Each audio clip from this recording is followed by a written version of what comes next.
Tôt ce matin, au domicile de Feu Yomo Fanga, l'atmosphère était lourde. L'on peut lire sur le visage de chacun la tristesse et la désolation.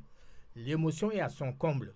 Le départ brusque et prématuré de ces grands commis de l'État a troublé toutes les consciences humaines, surtout de la grande communauté Tupuri que Feu Yomo appartenait et celle de ses collègues chefs traditionnels, ses voisins et sa grande famille politique, le MPS, tous, chacun en ce qui le concerne, lui ont rendu un vivant témoignage et un dernier hommage digne d'un grand homme d'État et des relations publiques. La secrétaire générale du gouvernement, Ramatou Mamad Houtoin, membre de la communauté Tupuri, que l'illustre disparu fut son grand conseiller politique, témoigne.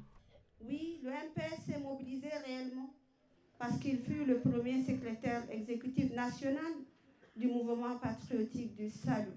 Il fut un cadre important de ce pays. Et quelle coïncidence, il fut secrétaire général adjoint du gouvernement et sa fille est là à ce poste d'une manière ou d'une autre aujourd'hui. Sa formation politique, le MPS, ne doute pas de la qualité et des valeurs intrinsèques qu'incarne cet homme. La mort du camarade Fanga, ces militants qu'on ne présente plus. Dans la grande famille MPS, c'est une perte énorme pour sa famille politique et surtout en cette période de refondation de notre nation.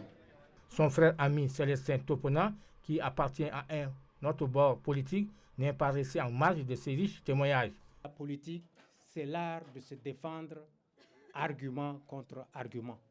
Et avec Yomo Fanga, je vous le confirme, nous avons gardé nos rapports d'antan puisque nous avons pratiquement évolué professionnellement ensemble. L'ancien ministre de la moralisation, Hinsuhara, a dans son horizon funèbre retracé le parcours du défunt plein d'expérience.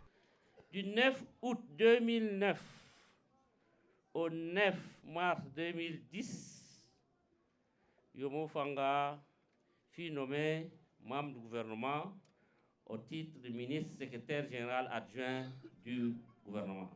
En février 2016, il fut nommé chef de communauté Tupuri à N'Djamena.